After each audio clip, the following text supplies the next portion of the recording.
नमस्कार दोस्तों, मैं हूं रोशन और आप देख रहे हैं प्रिपेयर फॉर नौकरी ऑफिशियल यूट्यूब चैनल। दोस्तों, महाराष्ट्र मेट्रो जिसको महा मेट्रो बोलते हैं, उसमें पुणे मेट्रो के अंतर्गत एग्ज़ाम हुआ था जूनियर इंजीनियर मैकेनिकल का। तो उसका पेपर मैं यहां पर डिस्कस करने वाला हूं। जनरल अवेयरनेस के सेक्शंस को 18 अक्टूबर 2021 को पेपर हुआ था। तो ध्यान से इसको देखिएगा और अपना नोट्स भी साथ में बनाते चलिएगा। और देखिए, आपके पास कोई भी पेपर होता है तो आप इस जीमेल पे ज़रूर भेजिए ताकि यहाँ पर इसको डिस्कस किया जा सके। आप लोग पेपर नहीं भेजते हैं दोस्तों, क्या आप लोग पेपर भेजने का भी समय नहीं रहता है आप लोगों के पास? 2 से 4 मिनट लगेंगे और पेपर जो है आप लोग भेजिए। देखिए, आपकी कोई भी सिक्योरिटी आपको रिवील नहीं की जाएगी, तो उसको हाइड कर दी जाती है। और देखिए, इस वीडियो का पीडीएफ आपको हमारे इस चैनल पे मिल जाएगा। इसको जो है आप यहाँ से डाउनलोड कर सकते हैं। तो देखिए, क्वेश्चन है कि which of the following laws laid the foundation of the central administration in India. तो देखिए, सेंट्रल एडमिनिस्ट्रेशन इन इंडिया के लिए लाया गया था चार्टर एक्ट 1883 1883 लाया गया था। इसको आप लोगों को ध्यान रखना है। अब देखिए, क्वेश्चन आपको पूछा जाता है कि पिट्स इंडिया एक्ट कब लाया गया था, तो 1784 में। रेगुलेटिंग एक्ट लाया गया था कब, तो 1773 में। और चार्टर एक्ट एक था 1854 का। तो इस तरह से आपको सभी जो है ऑप्शन को भी ध्यान में रखना होता है। क्वेश्चन है कि who has been appointed as the chairman and the managing director of the Food Corporations of India, जिसको शॉर्ट में बोलते हैं FCI, Food Corporations of India.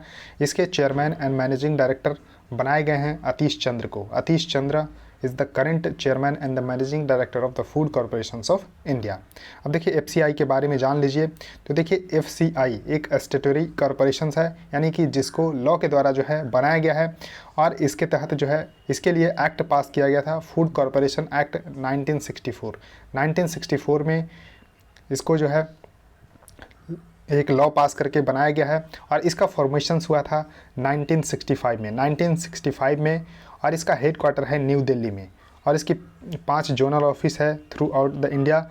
और देखिए, इसके जो पेरेंट ऑर्गेनाइजेशंस है, यानी कि जो जिसके ज्यूरिडिक्शंस में ये काम करता है, ministry of consumer affair, food and the public distributions के अंतर्गत। क्या आप इसके मंत्री बता सकते हैं कि अभी करंट यूनियन मिनिस्टर्स कौन है consumer affair, food and the public distribution के? तो इसके अंतर्गत ही FCI आती है। क्वेश्चन है कि which of the following countries does not share a boundary with the Caspian Sea. तो देखिए, कैस्पियन सी के साथ जो है कौन से देश इसमें से बाउंड्री शेयर नहीं करती है? तो 5 कंट्री है जो कि कैस्पियन सी के साथ बाउंड्री शेयर करती है। अभी मैं मैप भी दिखाने वाला हूँ। तो देखिए, तुर्कमेनिस्तान भी करता है, अजरबैजान भी करता है, कजाकिस्तान भी करता है, आर्मेनिया जो है नहीं करता है। डज नॉट, यहाँ देखिए, ध्यान से देखिए, does not share a boundary with the Caspian Sea. तो आर्मेनिया इसका करेक्ट आंसर होगा। अब देखिए, मैप में आप देख सकते हैं 5 कंट्री है। देखिए, इधर से आप चलिए ईरान, उसके बाद देखिए तुर्कमेनिस्तान, कजाकिस्तान, रसिया और अजरबैजान। और यहाँ पर आपको कैस्पियन सी जो है देखने को मिल रही है, जो कि यहाँ पर सेंट्रल एशिया में कैस्पियन सी है। तो इसको आपको ध्यान रखना है। तो 5 कंट्री का नाम आपको याद होना चाहिए: ईरान, तुर्कमेनिस्तान, कजाकिस्तान, रसिया और अजरबैजान। देखिए, आर्मेनिया आपको यहाँ पर है। क्वेश्चन है कि which desert is famous for its accumulations of the nitrate, यानी कि कौन सा डेजर्ट है जो कि यहाँ जहाँ पर सबसे ज़्यादा मात्रा में जो है नाइट्रेट एक्यूमुलेट रहती है? तो ये आपको अटाकामा डेजर्ट है। तो अटाकामा डेजर्ट इसको जो है करेक्ट आंसर होगा। अटाकामा डेजर्ट कहाँ पर है? तो ये साउथ जो है अमेरिका कंटिनेंट है, जहाँ पर आप देख सकते हैं चिली, पेरू, बोलिविया और अर्जेंटीना। यहाँ पर जो है ये आपको अटाकामा डेजर्ट है, ये आपको ध्यान में रखना होगा। तो मूल रूप से अटाकामा डेजर्ट चिली में है, लेकिन कुछ भाग इसका पेरू, बोलिविया और अर्जेंटीना में भी फैला हुआ है। तो अटाकामा डेजर्ट आपसे पूछ लिया जाएगा कि कहाँ पर है, तो साउथ अमेरिका कंटिनेंट में है। और अगर कंट्री पूछा जाए तो अगर ऑप्शन में चारों है तो आप चिली जो है मारेंगे, अदर आपको सभी याद रखना है।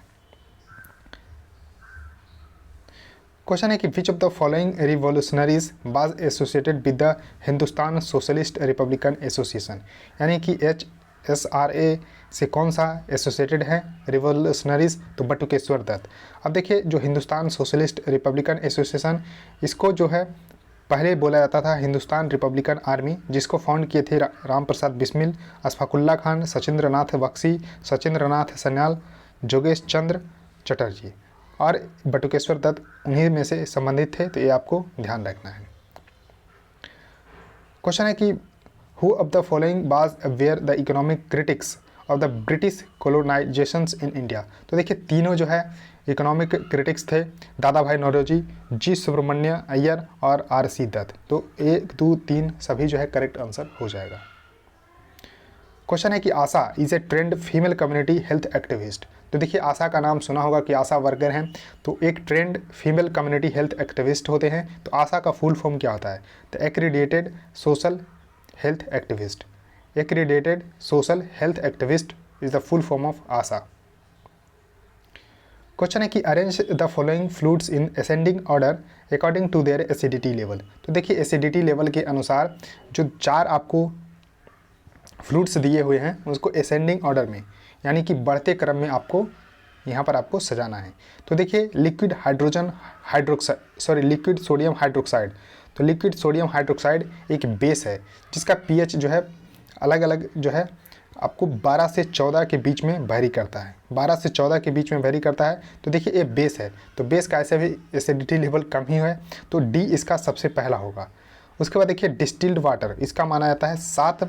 तो देखिए D उसके बाद C, तो आंसर D इसका सही आंसर होगा DC। उसके बाद देखिए लाइम जूस का आपको 2.2 एसिड होता है pH वैल्यू। और उसके बाद गैस्ट्रिक जूस का होता है 1.5 से लेके 3.5। तो 1.5 इसको लेकर चलेंगे। तो यहाँ पर आप देख सकते हैं कि DCBA is the correct answer. Question है कि the focal length of the spherical mirror. तो देखिए स्फेरिकल मिरर का ये फोकल लेंथ होता है F equal to focal length equal to R/2। तो देखिए R is radius of curvature, तो F जो है clearly half of the radius of curvature. Question है कि which state government has organise a banana festival to make prime minister Narendra Modi's plan for the self reliant India. तो देखिए बनाना festival Uttar Pradesh में जो है मनाया गया था ताकि सेल्फ रिलायंट जो है इंडिया बन सके। तो उत्तर प्रदेश करेक्ट आंसर होगा, बनाना फेस्टिवल वहीं पर हुआ था। क्वेश्चन है कि where is the headquarter of the Indian statistical institute, यानी कि ISI इंडियन स्टैटिस्टिकल इंस्टीट्यूट का हेड क्वार्टर कहाँ है? तो इसका है बोन हुगली या बारानगर वेस्ट बंगाल में, यानी कि वेस्ट बंगाल में है। तो बोन हुगली या बरानगर वेस्ट बंगाल में है ISI का हेड क्वार्टर। अब देखिए ISI का मोटो क्या है? Unity in diversity. और इसको फॉर्मेशन किया गया था 1931 में। 1931 में 17 दिसंबर को। इसके फाउंडर कौन थे? तो प्रशांत चंद्र महालनोबिस यानी कि PC महालनोबिस, जो कि इसके पेरेंट ऑर्गेनाइजेशंस है ministry of statics and the programme implementation. तो मोस्पी के अंतर्गत आता है, ये आपको ध्यान रखना है। और इसके अभी देखिए डायरेक्टर हैं संघमित्रा बंदोपाध्याय और इसके हेडक्वार्टर देखिए कलकत्ता में है। क्वेश्चन है कि which who has been appointed as the new director general of the CRPF, यानी कि सेंट्रल रिजर्व पुलिस फोर्स के डायरेक्टर जनरल अभी नया कौन बने हैं? तो कुलदीप सिंह बने हैं, ये आपको ध्यान रखना है। क्वेश्चन है कि who has been conferred with the prestigious Vyas Samman 2020।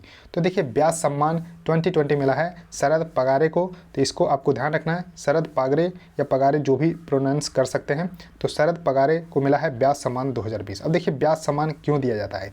तो देखिए व्यास सम्मान दिया जाता है जो कि हिंदी लैंग्वेज में काम किए हैं जो प्रीवियस 10 साल में, यानी कि जो लिटरेरी वर्क है उनका हिंदी लैंग्वेज में स्पेशली 10 सालों में, उनके लिए दिया जाता है व्यास सम्मान। और ये आपको 1991 से दिया जा रहा है, 1991 से। किसके द्वारा? तो के बिरला फाउंडेशंस के द्वारा, जिसमें 4 लाख रुपये मिलते हैं कैश प्राइज़, ये आपको ध्यान रखना है। और एनुअली अवार्ड दिया जाता है। अब देखिए 2020 में यहाँ पर मिला है प्रोफेसर शरद पागरे को फॉर किसके लिए? तो एक नोबेल इन्होंने लिखे हैं पाटलिपुत्र की साम्राज्ञी। 2019 में मिला था नासिरा शर्मा फॉर द कागज़ की नाव।